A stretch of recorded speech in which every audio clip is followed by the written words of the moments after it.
Hello everyone, welcome to my channel. तो उम्मीद करती हूँ कि आप सब अच्छे से पढ़ रहे होंगे। आपने मेरी पिछली वीडियो लेक्चर्स में समझा होगा कि जीएसटी का मीनिंग क्या है या उससे रिलेटेड रूल्स क्या हैं। तो आज का हमारा टॉपिक है exemptions from GST. Goods and services tax से जो चीज़ें एग्जम्प्ट हैं, जिन पे जीएसटी नहीं लगती, उन चीज़ों के बारे में हम डिस्कस करेंगे। तो आइए पढ़ते हैं मीनिंग।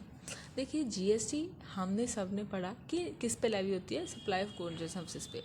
तो कुछ ऐसी सप्लाईज हैं, ऐसी गुड्स एंड सर्विसेज की सप्लाई होती हैं जिन पे टैक्स नहीं लगता है, जिन पे जो कि टैक्स से एग्जम्प्ट होती हैं। और जो ऐसी चीज़ें एग्जम्प्ट होती हैं उन्हें कहते हैं एग्जम्प्ट सप्लाई। तो एग्जम्प्ट सप्लाई वो होती हैं जिन पे या तो नील रेट ऑफ टैक्स होगा, कि मतलब बिल्कुल भी नहीं, या पूरी की पूरी वो एग्जम्प्ट होती हैं। ठीक है। और जैसे कि हम जानते हैं कुछ ऐसी आइटम होती हैं जिस पे नील रेट ऑफ टैक्स होता है, मतलब या कुछ होली एग्जम्प्ट होती हैं, या फिर कोई नॉन टैक्सेबल सप्लाईज होती हैं जिन पे टैक्स नहीं लगता। अब देखिए, जैसे हम जानते हैं कि पेट्रोल है, डीजल है, तो इन सब चीज़ों पे जीएसटी नहीं लगती है, तो ये एग्जम्प्टनेस, ठीक है, इन्हें हम कहते हैं एग्जम्प्ट सप्लाई, कि जो चीज़ें, जो एक्टिविटीज़ पे टैक्स एग्जम्प्ट होता है। तो आगे हम पढ़ते हैं एग्जम्पशन फ्रॉम जीएसटी। अब देखिए, इसको आगे कैटेगराइज किया गया है। जो ये एग्जम्पशंस हम पढ़ेंगे उसको हम अलग अलग कैटेगरीज में कैटेगराइज करके बताया है। फर्स्ट कैटेगरी है रजिस्ट्रेशन रिलेटेड एग्जम्पशन। सेकंड है new exemption from registration for person who only supplies goods. Third technical exemption. Fourth merit based exemption and fifth government related exemptions. तो पहली एग्जम्पशन पढ़ते हैं, which is registration related exemptions under section 22 sub section 1। देखिए, ये एक diagram सा आपको बना के दिया गया है। ऐसा क्यों? देखिए, इस टेबल से आपको अच्छे से समझ आ जाएगा और चीज़ें आपके माइंड में बैठ जाएंगी। जो प्रोविजंस होती हैं, अगर हम उसको पूरा थ्योरी की फॉर्म में ऐसे लर्न करेंगे तो इतनी जल्दी माइंड में नहीं बैठती हैं, फिट नहीं होती हैं। तो जब हम ऐसे डायग्राम टेबल्स के थ्रू बनाते हैं उस चीज़ को, प्रोविजंस को, तो वो चीज़ वो हमने आंखों से जब देखी होती है तो हमारे माइंड में अच्छे से बैठ जाती है और हम उसे अच्छे से समझ पाते हैं। और जो इन पॉइंट्स को मैंने मेन लिखा है, इसके अंदर की जो थ्योरी है वो आपको खुद एक बार रीड करनी पड़ेगी बुक से, क्योंकि जब हम थ्योरी को रीड करते हैं तो सेल्फ रिवीजन हो जाती है हमारी और हमें अच्छे से वो याद रहती है, भूलती नहीं है चीज़ें। तो अभी आप उस चीज़ की अंडरस्टैंडिंग लीजिए। तो देखिए, ए पार्ट और B part under 4 situations of section 22। देखिए, ए पार्ट में तो 4 सिचुएशंस आ जाती हैं। फर्स्ट है when tax payers aggregate turnover exceeds the threshold limit. मतलब जब ये देखिए, ये पॉइंट आगे मैंने पिछले वीडियो लेक्चर्स में आपको समझाए हैं, सेम पॉइंट्स यहाँ पे आके रिपीट हो रहे हैं। तो जिन्होंने तो वीडियो लेक्चर्स पिछले देखे हैं तो आपको बहुत ईजी हो जाएगा, क्योंकि आपने ये प्रोविजंस पढ़ी हुई हैं कि जब एक पर्सन की एग्रीगेट टर्नओवर उस जो थ्रेशोल्ड लिमिट बनाई गई है उससे एक्सीड कर जाती है, ज़्यादा होती है, तो वो लायबल होता है रजिस्टर करवाने के लिए, रजिस्ट्रेशन अंडर जीएसटी। तो जो थ्रेशोल्ड लिमिट है वो भी हमने पढ़ी है, 20 लाख रुपीज़ है वैसे normal threshold limit, but special category states होती हैं कुछ जहाँ पे 10 लाख रुपीज़ है। तो जो ये सप्लाईज होती हैं, ये टैक्सेबल सप्लाईज होनी चाहिए जिस पे ये हमारी एग्रीगेट टर्नओवर कैलकुलेट होती है, वो टैक्सेबल सप्लाईज होनी चाहिए और इंट्रास्ट रेट होनी चाहिए। देखिए, एक तो फर्स्ट पॉइंट हमारा क्लियर हो गया। अब हम पढ़ते हैं सेकंड पॉइंट को, जो कि है when tax payer is migrating from previous indirect tax regime. तो इंडायरेक्ट टैक्स रिजाइम का मतलब है कि जो पिछला रूल्स के अकॉर्डिंग या पिछले अरेंजमेंट के अकॉर्डिंग हम इंडायरेक्ट टैक्स पे कर रहे थे, तो हम जानते हैं कि जीएसटी इंडायरेक्ट टैक्स है।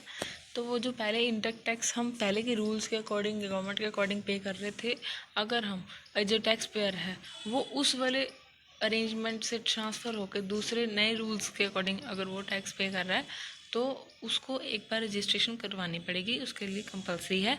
या फिर थर्ड सिचुएशन आ जाती है कि when business gets transferred because of succession, कि जब एक पर्सन की जगह बिजनेस एक पर्सन के बाद दूसरे पर्सन को ट्रांसफ़र हो जाता है तो उसे कहते हैं सक्सेशन। तो जो वो ट्रांसफ़र किया हुआ बिजनेस होता है उसको जब रजिस्टर करवाना एक बार कंपलसरी होता है उस पर्सन को। तो जो फोर्थ सिचुएशन है वो है when business gets transferred under the order of high court. मतलब या तो हाई कोर्ट ने ऑर्डर दिया या ट्रिब्यूनल ने ऑर्डर दिया जिससे कि बिजनेस ट्रांसफ़र हो गया, तो उस टाइम भी रजिस्ट्रेशन करवाना कंपलसरी है। नेक्स्ट बी पॉइंट आप देखिए, when tax payer falls under compulsory registration. तो कंपलसरी रजिस्ट्रेशन की डिटेल वीडियो मैंने आपको दी हुई है कि कब उसको कंपलसरी है रजिस्ट्रेशन करवाना। तो जो भी टैक्स पेयर कंपलसरी रजिस्ट्रेशन के अंडर फॉल करता है उसको टैक्स पेयर को रजिस्ट्रेशन करवानी ज़रूरी है। देखिए, अगर आप चाहते हैं कि आप कंपलसरी रजिस्ट्रेशन के पॉइंट्स को स्टडी करना चाहते हैं तो मैं आपको वीडियो का लिंक डिस्क्रिप्शन बॉक्स में दे दूँगी, आप वहाँ से जाके वीडियो को चेक कर लीजिएगा। तो आगे बढ़ते हैं। New exemption from registration for persons who only supplies goods। मतलब any person who supply only, person सिर्फ गुड्स सप्लाई कर रहा है और उसकी एग्रीगेट टर्नओवर 40 लाख से एक्सीड नहीं कर रही, उस पर्सन को रजिस्ट्रेशन करवाने की ज़रूरत नहीं है। मतलब उसके लिए रजिस्ट्रेशन को कंपलसरी नहीं किया गया है। तो देखिए, बट कुछ ऐसी सप्लाईज़ हैं जिसमें उस पर्सन को एग्जाम्पशन नहीं मिली और उसे गुड्स एंड सर्विस टैक्स के अंडर रजिस्ट्रेशन करवानी पड़ेगी और जीएसटी पे करना पड़ेगा टैक्स। तो देखिए, ऐसे क्या चीज़ें हैं कंपलसरी रजिस्ट्रेशन, मतलब या तो उसको कंपलसरी रजिस्ट्रेशन करवानी है पर्सन को, तो उस पर्सन को फिर टैक्स पे करना पड़ेगा और रजिस्ट्रेशन करवानी पड़ेगी।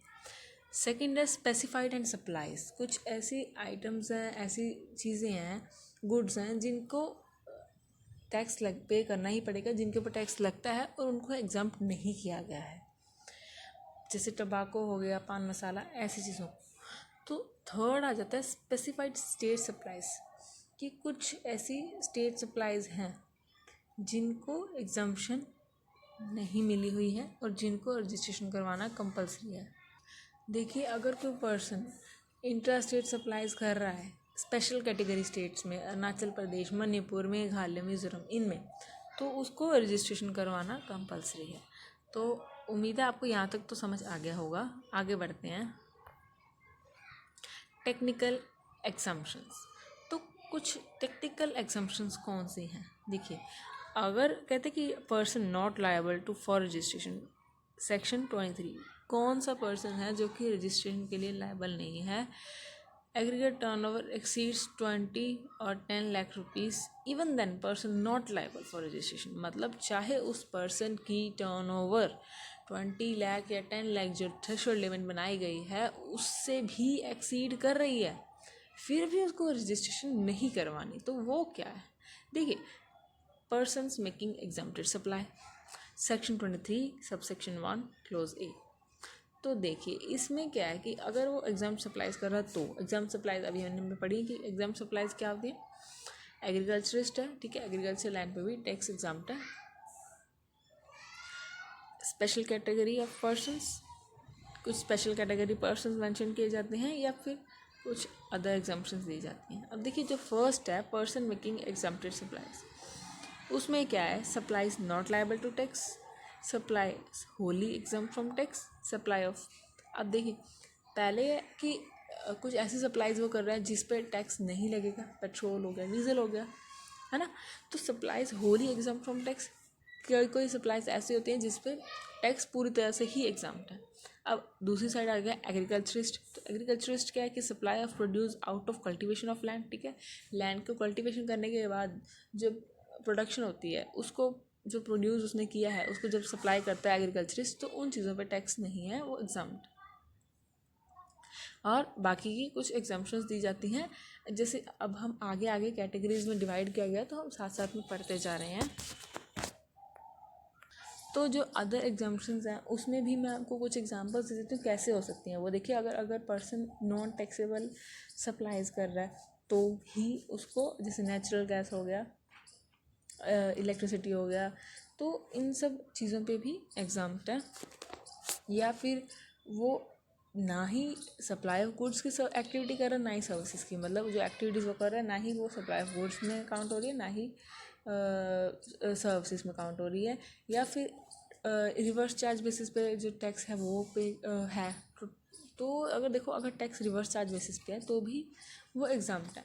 रिवर्स चार्ज बेसिस के है कि मतलब मैंने आपको पढ़ाया था ना कि पिछले लेक्चर में कि रिवर्स चार्ज में होता है कि आपको टैक्स नहीं पे करना, जो सप्लायर है उसे टैक्स नहीं पे करना, टैक्स पे करना है कस्टमर को, या फिर हम कह सकते हैं जो रिसिपिएंट है उसे टैक्स पे करना पड़ता है। देखिए, फॉरवर्ड चार्ज बेसिस पे तो सप्लायर पे करेगा, बट रिवर्स चार्ज बेसिस पे कस्टमर पे करेगा। और कैजुअल टैक्सेबल पर्सनस हैं जो कि हैंडीक्राफ्ट गुड्स की सप्लाईज करते हैं, तो इन सब एग्जांपल्स के अंदर आप पढ़ सकते हैं कि ये सब अदर एग्जाम्पशंस आ जाती हैं।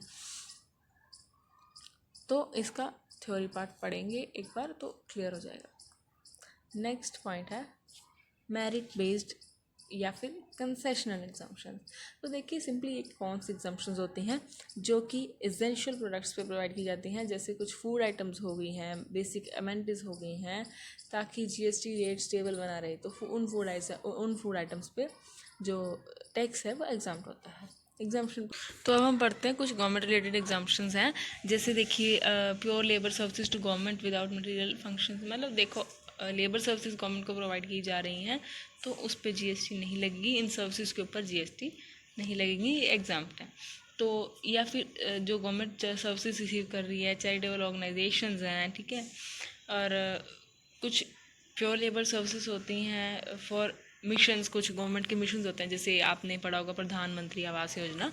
तो उस योजना के लिए जो प्योर लेबर सर्विसेज प्रोवाइड की जा रही हैं लेबर्स के द्वारा, उन पे भी जीएसटी एग्जाम्प्ट है। या फिर services supplied by advocates to government, मतलब गवर्नमेंट्स को जो सर्विसेज बेसिकली सप्लाई की जा रही है सीनियर एडवोकेट के द्वारा और जीएसटी इनके द्वारा गवर्नमेंट को सप्लाई की जा रही है सर्विसेज, तो उन सर्विसेज के ऊपर जीएसटी एग्जाम्प्ट है। तो होप सो इन कैटेगरीज को आपने अच्छी तरह से समझ लिया होगा। तो thank you so much, please like share and subscribe my channel. मिलते हैं नेक्स्ट वीडियो लेक्चर में।